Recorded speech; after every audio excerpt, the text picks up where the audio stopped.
కష్టపడదు right time తిన్నాను.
So they can use this bag also, outer.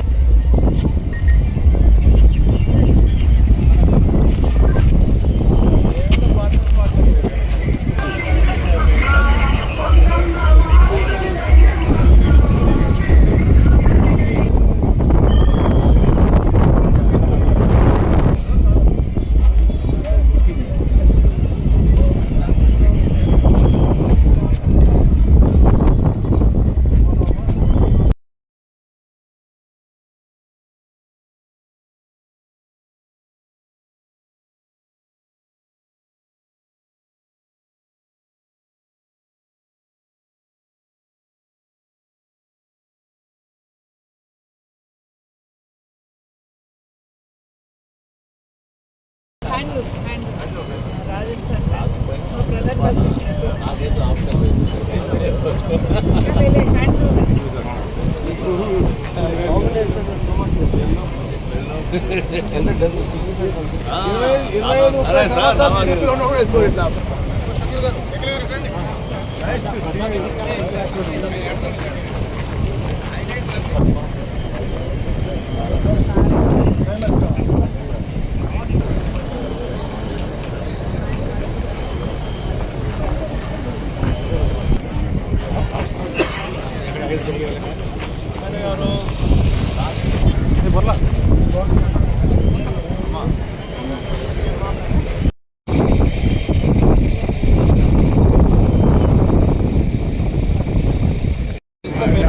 ఎక్కడ ఉన్నారు sir? ఉన్నాడు.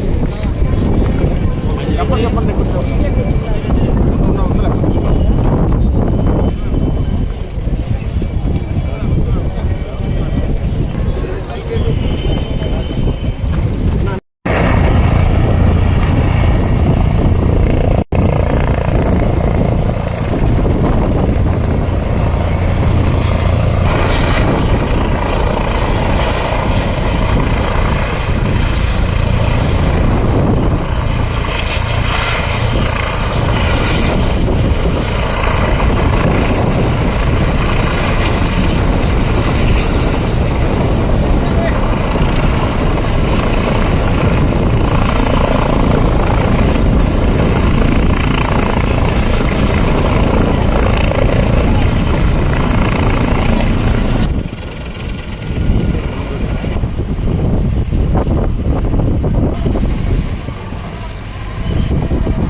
కంపెనీ చేసుకుంటారు వెన్యూ ఆటో కదా ఒకే బ్లాక్లో హ్యాపీ ఇది బాగుంటుంది ఇలా వస్తే హ్యాపీ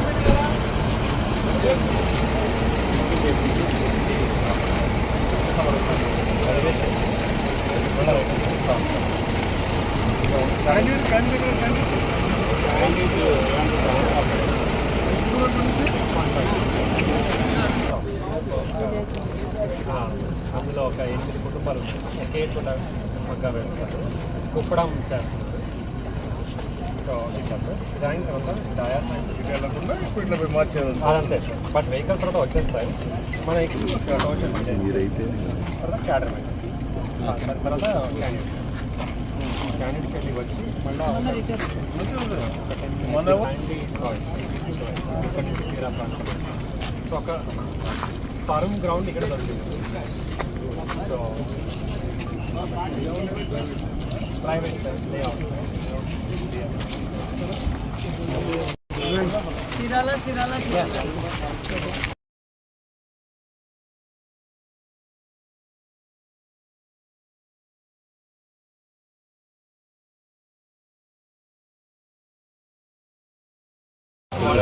వాటర్ బాటిల్ క్యాప్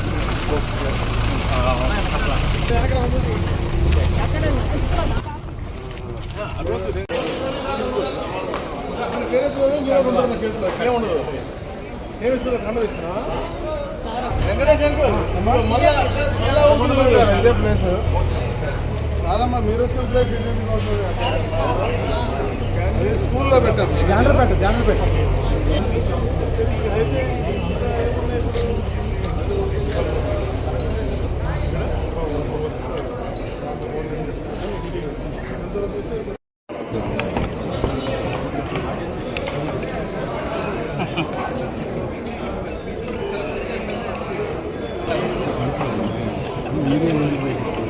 అందరికీ నమస్కారం. మరి 12వ ఇంటర్నేషనల్ హ్యాండ్లూమ్ డే ఘనంగా ఈరోజు ఏదైతే ప్రధానమంత్రి నరేంద్ర మోడీ గారి ఆశీర్వాదంతో మన ఆంధ్రప్రదేశ్ ముఖ్యమంత్రి గారి విజనరీతో మరి ఈరోజు చేనేతలకు పెద్దపీట వేస్తూ మరి ఇంటర్నేషనల్ హ్యాండ్లూమ్స్ డే రాష్ట్ర వ్యాప్తంగా చేస్తున్నాం. రాష్ట్ర పండగ మరి బాపట్ల జిల్లా మరి చిరాల నియోజకవర్గంలో ఈరోజు రేపటి రోజు ముఖ్యమంత్రి గారే నేతన్న సేవా పథకాన్ని కూడా ఇక్కడి నుంచే లాంచ్ చేయబోతున్నారన్న విషయం కూడా మీకు అందరికీ తెలియజేస్తూ మరి ఇక్కడ జిల్లా మంత్రి గారు అనగాని సత్యప్రసాద్ గారు, కలెక్టర్ గారు, మరి స్థానిక శాసనసభ్యులు కొండయ్య గారు మరి ఈరోజు పనులు కూడా అన్ని పరిశీలించాం. చేనేతలు కూడా వారు ఏదైతే కోరుకున్నారో ఆ కోరిక నెరవేర్చిన ప్రభుత్వం కూటమి ప్రభుత్వం అన్న విషయం కూడా తెలియజేస్తాం. ఎందుకంటే గతంలో చేనేతలకు 14-19లో స్వర్ణయుగంలా జరిగిందన్న విషయం మనందరికీ తెలుసు. ఆనాడు కొన్ని పథకాలు కూడా వైసీపీ ప్రభుత్వం రద్దు చేయడం, మరీ మన అధికారంలోకి రాగానే ముఖ్యమంత్రి చంద్రబాబు నాయుడు గారు 50 సంవత్సరాలకే 4,000 పెన్షన్ చేనేతలకు అందజేస్తున్నాం. అదేవిధంగా ఫ్రీ పవర్ ఏదైతే మేము ఉచిత విద్యుత్ చెప్పామో ఆ ఉచిత విద్యుత్ కూడా మరి హ్యాండ్లూమ్కి 200, పవర్లూమ్కి 500 యూనిట్లు ఉచిత విద్యుత్ కూడా అందజేస్తున్నాం. మరి మేనిఫెస్టోలో చెప్పనిది నేతన్న సేవా పథకం, కానీ చేనేతలు పడుతున్న కష్టాలు తెలుసుకొని చేనేతలకు అండగా ఉండాలనే గొప్ప సంకల్పంతో ముఖ్యమంత్రి చంద్రబాబు నాయుడు గారు మరి నేతన్న సేవా పథకాన్ని కూడా రేపటి రోజున లాంచ్ చేయబోతున్నారన్న విషయం కూడా తెలియజేస్తూ ఇక్కడ పనులు కూడా మరి కలెక్టర్ గారు, మరి జిల్లా మంత్రి గారు, ఎస్పీ గారు, అదేవిధంగా కొండయ్య గారు మరి అందరూ పనులు కూడా చాలా వేగవంతంగా చాలా బాగా ఏర్పాట్లు చేశారన్న విషయం కూడా తెలుసు.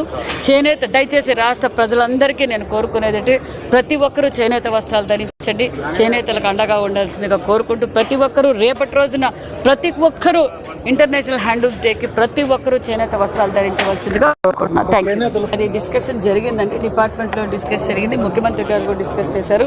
మరి రేపటి రోజు ఈరోజు రేపు జరగబోయే ఒక అద్భుతమైన కార్యక్రమం ఏదైతే జాతీయ హ్యాండ్లూమ్ దినోత్సవం సందర్భంగా చీరాలను ఎంచుకోవడం, చీరాల్లో ఈ అద్భుతమైన కార్యక్రమంలో గౌరవ ముఖ్యమంత్రి గారు రావటం. ఎందుకంటే ఎలాంటి మంచి కార్యక్రమం చేసినా ప్రజలతో మమేకమై వాళ్ళతో భాగస్వామ్యమే చేయాలని చెప్పే లక్ష్యంతో ఒక గౌరవ ముఖ్యమంత్రి గారు ఇప్పుడు కూడా ప్రజల మధ్యలోనే ఉంటారు. అది చంద్రబాబు నాయుడు గారి యొక్క పాలన దక్షత, అలాగే వారి యొక్క నైజం. గత పాలకులు ఎప్పుడు కూడా ఇలా ప్రజల్లోకి వచ్చి ఏ కార్యక్రమాలు చేసేవాళ్ళు కాదు, కానీ నెలలో దాదాపుగా 10-15 కార్యక్రమాలు పేద ప్రజల మధ్యలో ఉండి వారి బాధకాలు తెలుసుకుని అవన్నీ కూడా సత్వరంగా పరిష్కరించే విధంగా ఒక కార్యాచరణ చేసుకుంటూ ముందుకెళ్లే లక్ష్యం ఉన్నటువంటి గౌరవ ముఖ్యమంత్రి గారు రేపు నిజంగా మన జిల్లా చీరాల రావడం చాలా ఆనందదాయకంగా ఉంది. స్థానిక శాసనసభ్యులు కొండే గారి ఆధ్వర్యంలో అద్భుతమైనటువంటి ఈ ప్రోగ్రాం ఇది ఒక మంచి సందేశం అంటే ఈ జాతిని ఉద్దేశించి ముఖ్యంగా అయితే హ్యాండ్లూమ్స్ చేస్తున్నటువంటి గతంలో చేసినటువంటి అయితే పవర్ ఎగ్జామ్షన్స్ అవ్వచ్చు, ఈరోజు ప్రతి లూమ్ ఉన్నటువంటి ప్రతి ఒక్కరికి కూడా 25,000 రూపాయలు చొప్పున చేయడం అలా. ఎందుకంటే మీ అందరూ గమనించాలి, ఎలాగైతే రైతు ఎప్పుడు కూడా ఎంత ఇబ్బందిగా ఉండి ఎంత ఇబ్బంది దానికంటే కూడా చాలా ఎక్కువగా కష్టపడి చాలా దయనీయమైన పొజిషన్లో ఉండే వ్యక్తి ఒక మనకున్నటువంటి పద్మశాలి సోదరులు అవ్వచ్చు, చేనేత కార్మికులు. ఈ శాఖకు కూడా గౌరవ మంత్రిగా సవితం వచ్చిన తర్వాత ఎప్పటికప్పుడు కూడా వీళ్ళకి మెరుగైన జీవన పరిమాణాలు ఇవ్వాలి, అందరికి కూడా మెరుగ్గా జీవించే హక్కు ఉంది. వాళ్ళు ఏదైతే కష్టపడతారో దానికి సమానంగా వారికి ఒక లబ్ధి ఉండాలనే లక్ష్యంతో ఎన్నో కార్యక్రమాలు చేస్తూ ఉన్నారు. అన్నీ కూడా గౌరవ ముఖ్యమంత్రి గారు ఆదేశాల మేరకు ఆమె చేస్తూ ఉన్నారు. అట్లా ఈ కార్యక్రమం క్షేత్రస్థాయిలో తీసుకెళ్లాలనే లక్ష్యంతో ఈరోజు ఈ క్లస్టర్లో పెట్టడం జరిగింది. రాబోయే రోజుల్లో ఏదైతే ధర్మవరంలో క్లస్టర్ వస్తూ ఉందో ఈ ప్రాంతంలో క్లస్టర్ రావడం కోసం తప్పకుండా ప్రయత్నం చేస్తామని చెప్పేసి కలెక్టర్ గారు వారి అడ్మినిస్ట్రేషన్ అంతా కూడా చెప్పడం జరిగింది. అది కూడా ఒక ఆనందదాయకమైన విషయం. అలాంటి క్లస్టర్ ఈ ప్రాంతానికి వస్తే ఈ ప్రాంతంలో ఉన్నటువంటి వెనకబడిన వర్గాలందరికీ కూడా ఉపాధి కల్పనతో పాటు డెఫినెట్గా ఒక భవిష్యత్తుకి గట్టి పునాది కూడా అవుతుందని చెప్పేసి కూడా తెలియజేస్తా ఉన్నాను. Thank you.